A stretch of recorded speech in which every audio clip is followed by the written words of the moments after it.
একবার ভারতের পশ্চিমবঙ্গের একটি ছোট্ট গ্রাম ও বাংলাদেশের সীমান্তের কাছাকাছি একটি গ্রাম। দুটো দেশের সীমান্তে বসবাসরত মানুষের মধ্যে সম্প্রীতি ও বন্ধুত্বের এক অদ্ভুত সম্পর্ক তৈরি হয়েছিল। এই দুই গ্রামে বাস করতেন সোহেল ও অনন্যা। সোহেল ছিলেন বাংলাদেশি তরুণ আর অনন্যা ভারতের পশ্চিমবঙ্গের এক তরুণ। দুই দেশের ভিন্নতা তাদের বন্ধুত্বকে বাধা দিতে পারেনি।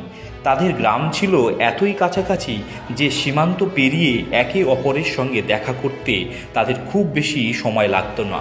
একদিন তারা একটি অনুষ্ঠানে দেখা করেছিল, যেখানে দুই গ্রামের মানুষ একসঙ্গে নাচ গান ও খাওয়া দাওয়ার মাধ্যমে সম্প্রীতির উদযাপন করছিল। অনুষ্ঠানে সোহেল ও অনন্যার দেখা হওয়ার পর তারা নিয়মিত চিঠি আদান প্রদান শুরু করে। চিঠিতে তারা নিজেদের স্বপ্ন, আশা এবং ভালোবাসার কথা শেয়ার করত।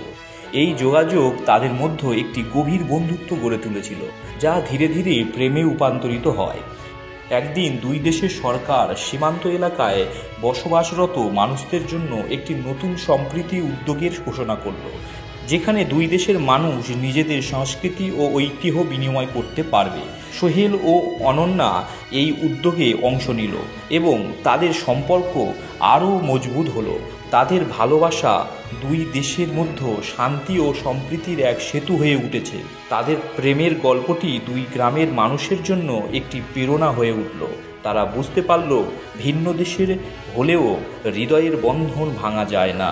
সোহেল ও অনন্যার গল্প দুই দেশের মানুষের মধ্যে সম্প্রীতি ও ভালোবাসার প্রতীক হয়ে রইল।